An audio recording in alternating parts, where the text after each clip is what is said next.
আসসালামু আলাইকুম। সবাই কেমন আছেন? আশা করি সবাই অনেক অনেক ভালো আছেন। আল্লাহ আপনাদের সবাইকে খুব ভালো রাখুক সে দোয়া করি। আহ আমার জন্য দোয়া করবেন। আচ্ছা, আজকের মার্কেট নিয়ে যদি আলাপ আলোচনা করি তাহলে আজকে আমাদের মার্কেটে কত টাকা আসছে? আজকে মার্কেটে টাকা আসছে ৮৩৬ কোটি টাকা। আর ২৩৫ টা কোম্পানি আপনার পজিটিভ হয়েছে, ৮৭ টা কোম্পানি নেগেটিভ হয়েছে। আনচেঞ্জ ছিল ৬৪ টা। এখন ফ্যাক্ট হচ্ছে আজকে ১৫ তারিখ, আগামীকালকে আমরা ১৬ তারিখের জন্য পুরো সেটআপ রেডি করছি বা দেখবো আসলে আগামীকালকে কি হতে পারে বা সম্ভাবনা কি। সরি, আমি ইন্ডিকেটর ডিলিট করেছি। এখন ফ্যাক্ট হচ্ছে আমার এখানে কোনো কিছু নাই, আমি পুরোটাই একদম ক্লিয়ার রাখলাম।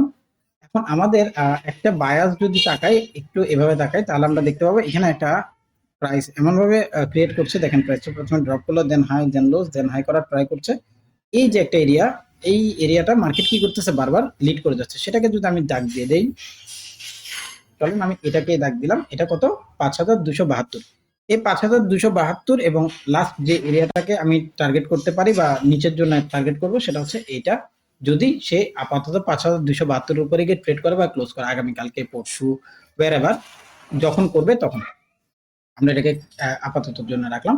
দেখেন ওই এরিয়াটা আমাদের কাছে কোথায় এসে দাঁড়াচ্ছে, সেটা হচ্ছে আমাদের যে প্রিভিয়াস এরিয়া ওপেনিং ছিল, অর্থাৎ এখান থেকে যে গ্যাপটা হয়েছে এই গ্যাপের আশেপাশে, অর্থাৎ আমরা গতকালকে থেকে যে এরিয়াটা বারবার বলছি, ওই এরিয়াটা আসলে আমাদেরকে মেনশন করছে যে প্রাইসটা এখানে পর্যন্ত কি করতে পারে, ড্রপ আউট করতে পারে বা ড্রপ করতে পারে। এখন ফ্যাক্ট হচ্ছে এটা কি আগামীকালকে করবে বা পরশুদিন করবে, ব্যাপারটা সেটা না। ব্যাপারটা হচ্ছে আজকে যে ক্যান্ডেলটা করেছে, এটাকে আমরা মূলত লাভলি ক্যান্ডেল বলে, আমি পার্সোনালি বলি এটার নাম লাভলি না যদিও। কেন লাভলি বলি? কারণ হচ্ছে সে এই স্ট্রাকচারটা যখন রেডি করে ক্যান্ডেলের, মোস্ট অফ দ্য টাইম দেখা যায় পরের দিন কি করে, সে বাই করে। লাইক আমরা যদি একটু নিচের দিকে তাকাই, এই যে ক্যান্ডেলটা দেখতে পাচ্ছেন, এটাও লাভলি ক্যান্ডেল ছিল। এটাও লাভলি ক্যান্ডেলের একটা বডি, যার বডি হবে নিচে, একটু উইকটা বড় থাকবে, তারপরে সে এটাকে ফিল আপ করার জন্য উপরে যাবে। যুক্তি কি? যুক্তি হচ্ছে মার্কেট চলে buy, sell buy, then sell, then buy. Price প্রথমে কি করলো, সেল করলো, দেন বাই করলো, দেন সেল করছে, এখন বাই করছে, আবার রিট্রেস করছে, এখন উপরের দিকে যাবে। এখানে একটা ছোটখাটো হেড এন্ড শোল্ডার প্যাটার্ন আমরা দেখতে পাবো যদি লোয়ার টাইম ফ্রেমের দিকে যাই। দরকার নেই আমরা লোয়ার টাইম ফ্রেমে যাওয়ার, আমরা 15 মিনিটে যাবো একটু পরে, সেটা নিয়ে আলাপ আলোচনা করব। গতকালকে থেকে মানে গত 3 দিন ধরে একই এরিয়াতে প্রাইস কি করতেছে, ঘোরাফেরা করতেছে। এটা হচ্ছে হাই, এটা হচ্ছে লো। তার মানে ওই এরিয়াটা এখন সলিড।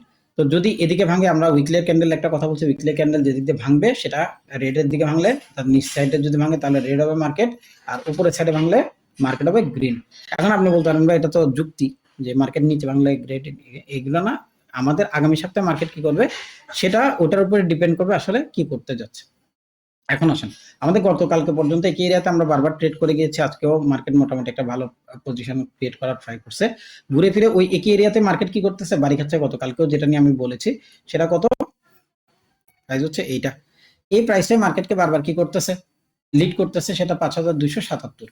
আর নিচের দিকে যে এরিয়াটা লিড করতে পারে বা করার সম্ভাবনা সব থেকে বেশি রাখছে বারবার, সেটা কত?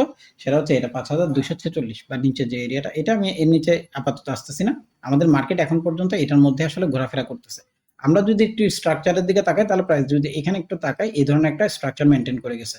আমরা কি বলছি, একটা ডাব্লিউ প্যাটার্ন দরকার।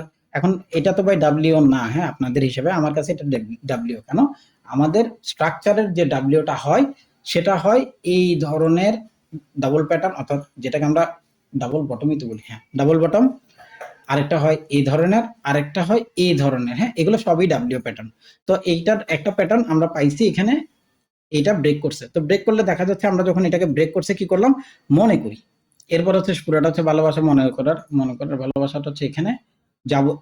এখান থেকে আমরা একটু হাইয়ে যাব। হাই যাওয়ার পরে আমরা চেষ্টা করব যে 61 এর লেভেল দেখেন। এটা দাগটা আমি দেইনি, মানে ফিবর লাইন তো আমার না, জাস্ট দাগ এবং ফিবর দুটোটা এক জায়গায় হয়েছে। 46, 46, 74, 61, এখন 10-15 পয়সা আমি ইগনোর করতেই পারি। আপাতত এটা হচ্ছে সেই এরিয়া, যে এরিয়াটা থেকে মার্কেট কি করতে পারে, আবার অপারেট করে উপরের দিকে যেতে পারে। আমি বাইব্যাক বলতে পারবো না, কারণ সেদিন আমি বাইব্যাক বলছি দেখে একজন আবার আমাকে বকা দিচ্ছে। আচ্ছা ঠিক আছে, বকা দিলে আমি সেটা শুধরে নিচ্ছি, এটা বাইব্যাক না। প্রাইস এখানে আসবে, এখানে আসার পরে বায়ার হয়তো ইন্টেনশনালি বাই করতে পারে। কেন? প্রাইসটা প্রিভিয়াসলি এখান থেকে আমাদেরকে কি করছে, বাইং এবং সেলিং জমিন হিসেবে মার্কেটকে দেখিয়েছে।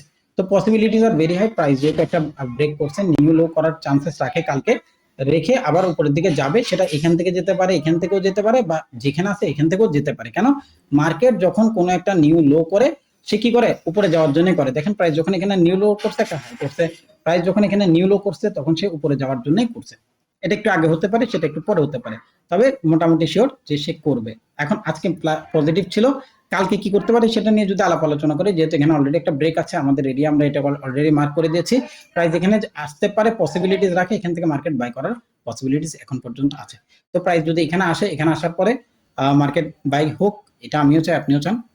এবং আমাদেরকে সবার আগে যেটা ক্লোজ করতে হবে সেটা হচ্ছে 5277 এর উপরে মার্কেটকে ক্লোজ করতে হবে, বা 277, 5000 ভুলে যান, ডিরেক্ট 277 এর উপরে মার্কেট ক্লোজ করবে আগামীকালকে। তারপরই হচ্ছে আমরা আগামী সপ্তাহের ক্যান্ডেলকে গ্রিন দেখার জন্য ট্রাই করবো বা দেখবো, এমনটা আশা করতে পারি। এর আগ পর্যন্ত মার্কেট এর মধ্যে ঘোরাফেরা করবে, তবে পসিবিলিটিস আর ভেরি হাই এখন পর্যন্ত, যে মার্কেট বাই করার পসিবিলিটিস এখন পর্যন্ত রেখে দিছে। তবে একটা প্রবলেম, আমরা ওই যে গ্যাপের প্রবলেমটা যতক্ষণ সলভ হচ্ছে না, আসলে অনেক রিগার্ডলি আমরা বাইরের জন্য থিঙ্কিং করতে পারতেছি না। তো এখন যদি এটা কালকে ভেঙে ফেলে, এটা ভেঙে ফেলে, তাহলে হয়তো ওই আবার একই এরিয়াতে 5100 কত, এটা ভুলেই তো গেলাম প্রাইসটা, আমি ভাই প্রাইস ভুলে যাই, প্রাইস মনে থাকে না। এটা হচ্ছে প্রাইস হচ্ছে 5178, 5178 পর্যন্ত প্রাইস ড্রপ করতে পারে। তার কারণ হচ্ছে প্রাইস এটা গ্যাপ আছে, এই গ্যাপটা সে ফিল আপ করতে নিচে আসতে পারে। দেখেন আপনি যদি প্রিভিয়াসের দিকে যান, এখানে কোথাও কোনো গ্যাপ নেই, গ্যাপ রয়ে গেছে শুধু এটা, আর যত গ্যাপ ছিল সব সে মোটামুটি ফিল আপ করে ফেলছে। তো আমরা আপাতত দেখি সে ফিল আপ করে কিনা, যদি ফিল আপ করে তো করলো, আদারওয়াইজ আপাতত যেভাবে আছে লাভলি ক্যান্ডেলের উপর ভরসা করি। লাভলি ক্যান্ডেল কালকে আমাদেরকে গ্রিন দিচ্ছে, এটার উপরেই ভরসা, এখন পর্যন্ত গ্রিন। হ্যাঁ, সো আমি আগামীকালকার মার্কেটকে এখন পর্যন্ত কি দেখছি, গ্রিন দেখছি। আপনারাও গ্রিনের জন্য চেষ্টা করেন, মার্কেটকে গ্রিন রাখার। আল্লাহ যেন আমাদেরকে সেটা সহায় করে। আসসালামু আলাইকুম, সবাই খুব ভালো থাকবেন।